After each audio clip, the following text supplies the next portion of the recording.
Now at 6, tax season is here. An area tax expert explains what we can expect when filing our taxes. Plus, the FBI investigates the loss of campaign funds for a Kansas U.S. Senator. And a new highway interchange project is about to begin in southwest Missouri. We'll look at the long and short-term impact on drivers. The 4 states' most watched news starts now. Today is the first day you can file taxes with the IRS, and a local expert has some advice. This is KOAM News at 6. I'm Dow Quick. KOAM's Kerry Worthen looks at what you can expect this year. We're expecting probably some unpleasant surprises for some people. Pat Kelly is the owner of Joplin Tax Service. He's done taxes for over 50 years. He said last year tax credits and stimulus checks during the COVID pandemic allowed for some of the largest refunds he's seen. So we have child tax credit, earned income tax credit are the most significantly affected credits, but also a lot of people got the stimulus money in their refunds last year because they hadn't received it during the year. Kelly said the child tax credit and earned income tax credit will significantly affect refunds. Yeah, our clients so far that have been somewhat surprised at how, and it's not just a little reduction. We're talking refunds are being reduced by thousands of dollars relative to what they were last year. Rebecca Tasker is just one of many filing their taxes on the first day of tax season. So I knew that not everybody was getting bigger refunds this year because of all the stimulus and stuff that they did during COVID. I just want to do my part as a citizen and a proper U.S. citizen to pay my taxes so I don't have to go to jail. Yeah. Regardless, Kelly said to make sure you're prepared when you go to get your taxes done. They want to be sure that they get all their W-2s. Some people change jobs 2 or 3 times and they may forget where they worked last January and come in and file before they get that W-2, and then their return has to be amended later. In Joplin, Kerry Worthen, KOAM News. The last day to file your taxes is April 18th this year. Authorities in Wilson County, Kansas have arrested a former Neodesha music teacher for child sex crimes. Authorities say last April, 28-year-old Quentin Brockhold tried to entice a child to perform sexual acts and was found in possession of child pornography. He's charged with 19 counts of sexual exploitation of a child and 1 count of electronic solicitation of a child. Brockhold was the band director for the Neodesha School District at the time, though he is no longer employed by the district. Snow chances ahead. Meteorologist Sam Lane joins us.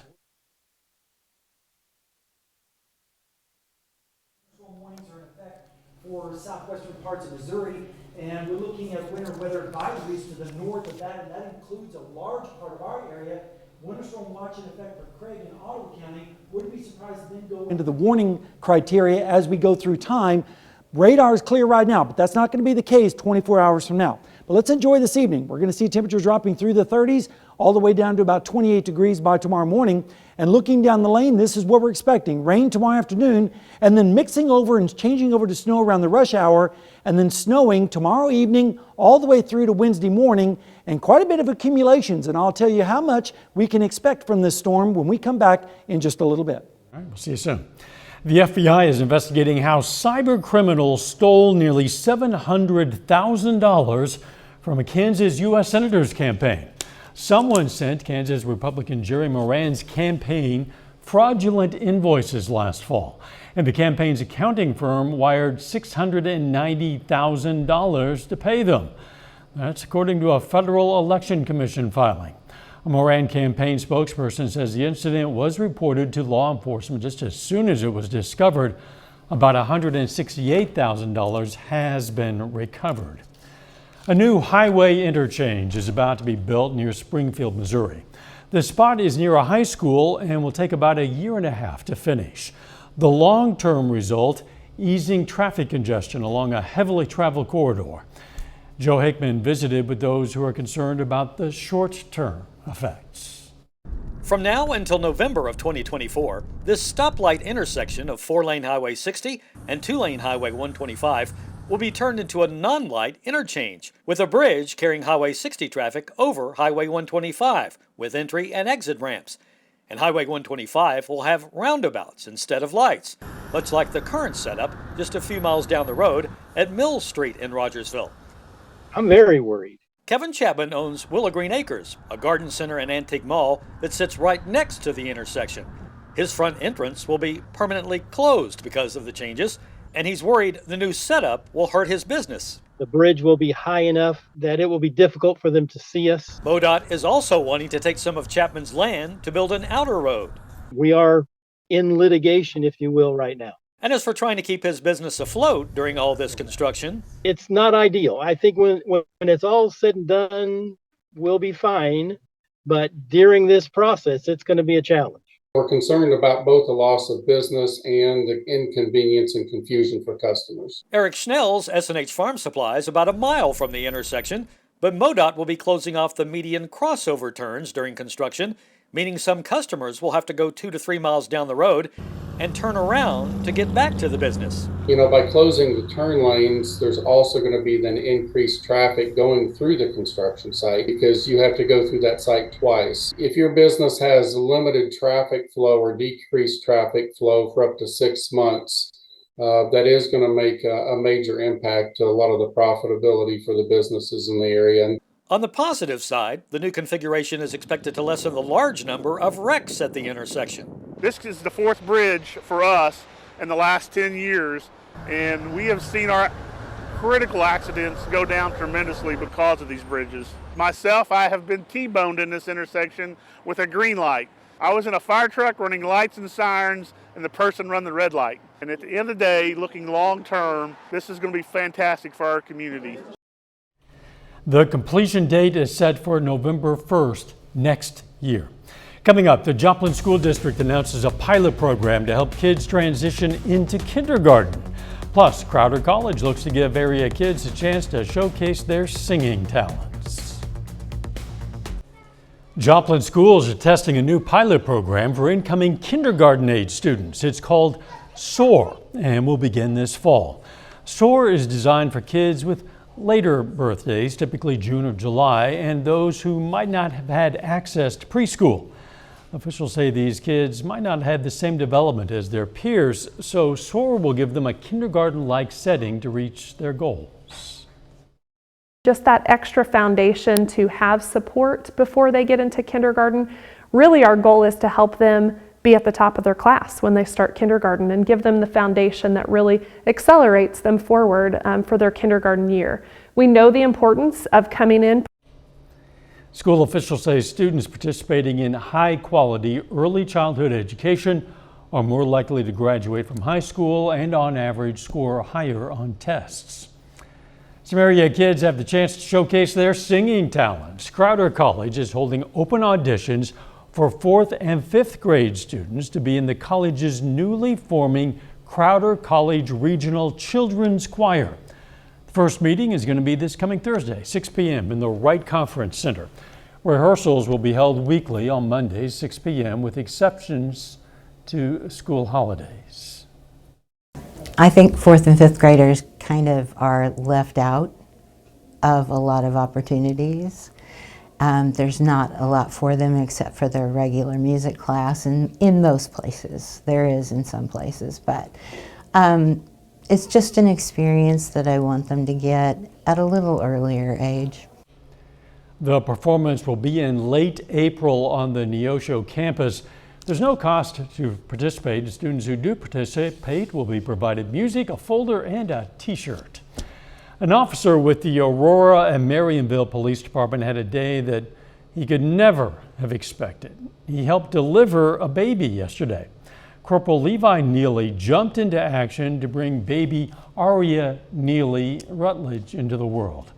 Her dad says when he realized that he might have been the one to deliver the baby, he was terrified until he heard a knock at the door.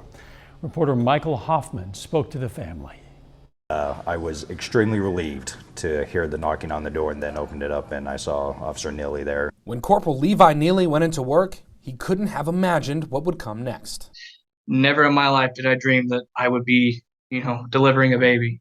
He responded to a call that a woman went into labor. When Neely got there, he stepped outside to wait for EMS. And all of a sudden, Dad comes running in and said, "Hey, I see baby." And I'm like, "Oh, wow. All right." So as soon as he said that, ran to the room and said, "All right, Mom, it's your time to shine." Seconds later, Neely had a newborn baby in his arms. We're police officers. We're not trained to, deliver babies. We're here to, make sure we enforce laws and do all those kinds of things. So it was quite a different aspect of your job. Mom and Dad, Troy and Michelle Rutledge, were relieved too. So much that baby Aria's middle name is Neely. We had been working on a middle name this whole time. We had not had a middle name picked yet, but now we are going to have her middle name be Neely, as was his name, the officer who delivered my daughter today. After his baby was born, all he wanted to do was say thank you. Yeah, I kind of saw that after the whole situation died down and they took her away in the ambulance. I told him thank you, and he just had this look on his face, and I was like, yeah, me too. And Mom, I hate to break it to you, but her middle name isn't the only one that's significant. I need to know, is that anything to do with Game of Thrones at all? Yes, it is. Really? Yeah, see, the thing is, she didn't follow the show and I did, and Ari was my favorite character, and so I was waiting until after the birth to tell her where the name came from, so we're in. That's awesome. Birth certificate's already done? Yeah, it's done. It's a done deal. We're good. There are no takebacks. Dad added they're looking forward to introducing baby Aria to Corporal Neely as she grows up. A little bit later, the Kansas State Wildcats move up in the national rankings. We're going to tell you where they land this week. And we have a big winter storm on the way. I'll tell you all about it when we come back from the break, so stay with us.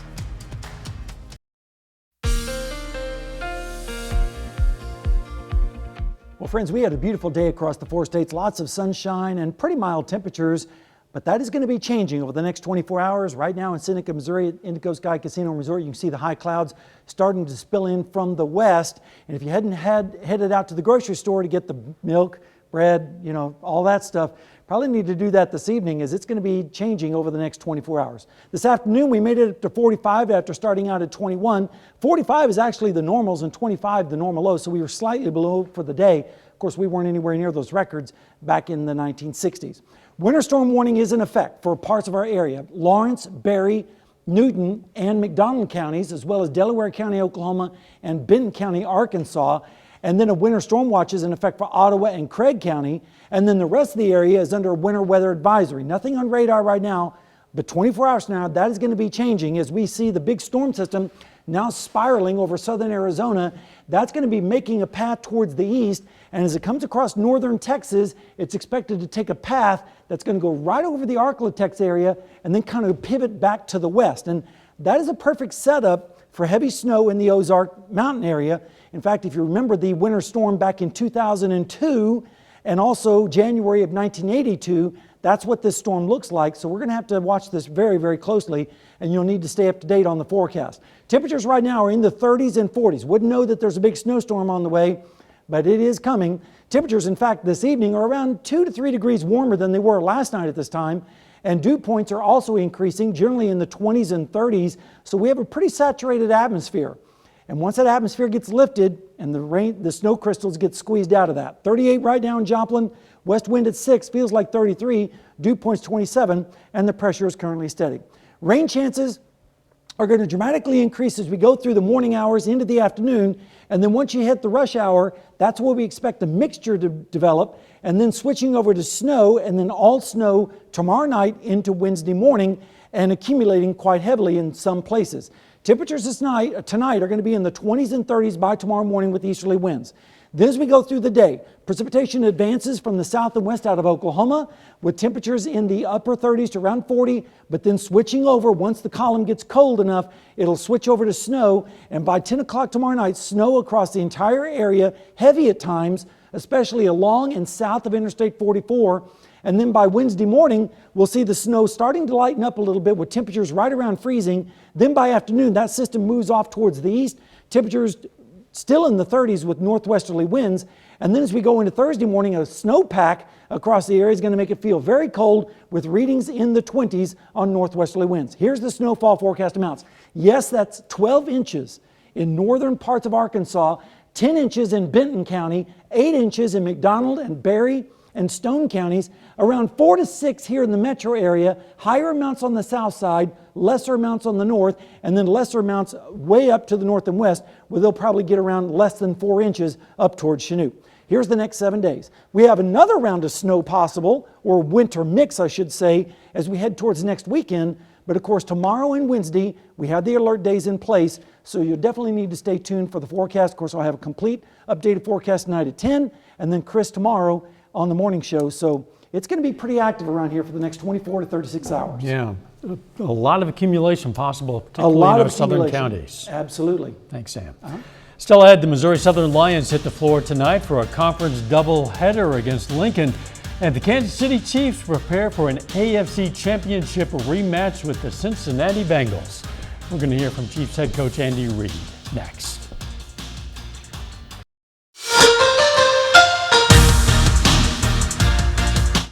The Missouri Southern Lions are at home tonight, hosting a conference doubleheader against Lincoln. On the women's side, the Lions have gotten on a roll in the last 2 weeks, winning 4 straight games to get to 16-4 overall this season. Southern 8-4 in the MIAA, trying to stay hot tonight, and the Blue Tigers their 3rd straight loss. That one already started in Joplin. After that one finishes up, the Southern men hit the floor against Lincoln. The Lions lost to Rogers State last time out, but they've won 8 of their last 10 games. That one will get going at about 7:30. We'll have highlights from both the men's and women's games right here tonight at 10. The Kansas State Wildcats move up the national rankings this week. The Wildcats are up 8 spots to number 5 in the latest AP poll released today. Now, last week, K-State beat rival Kansas and then Texas Tech. Now they're all alone at the top of the Big 12 standings. Now, KU, by the way, slips from number 2 down to number 9. They lost that game to K-State Tuesday and got whacked by TCU on Saturday. Now, Kansas is 1 game behind K-State for first place in the Big 12. The Kansas City Chiefs are back in the AFC Championship game for the 5th consecutive season. The Chiefs host the Cincinnati Bengals on Sunday, with the winner advancing to Super Bowl 57. Now, Sunday's game is a rematch of last year's AFC Championship game and a rematch from the regular season this year. Now, Cincinnati won both and has beaten Kansas City in 3 straight meetings. Now, the Chiefs are 1-point favorites at home this time, and they know it's going to be another tough test against a Bengals team. It's on an 8-game winning streak and has been in this situation before. We know they're talented in all 3 phases.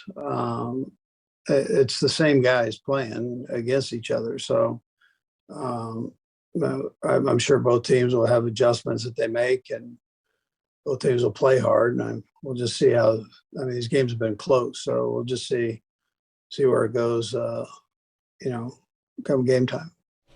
That's a look at sports. We're back after this. Take time now to honor a local veteran. Justin Cox served in the U.S. Army in 2007 and 2008.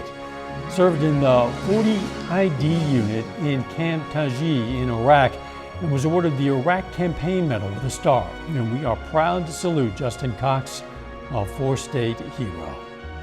Here's a look at what's coming up on KOAM News at 9 on Fox 14. The South Coffeyville, Oklahoma School District holds a public meeting to discuss a proposed bond for a new gym and why the FTC is being asked to investigate the top egg companies. Those stories, a lot more, is coming up tonight. KOAM News at 9 on Fox 14. About 24 hours from now, we may be seeing some snow falling out there. That's right. It looks like snow is on its way. In fact, around 4 to 6 here in the metro, higher amounts down to the south, over a foot in some parts of north central Arkansas, if you can believe that. And then yet another system perhaps next weekend. See you right back here at 10. Let's make it a great evening.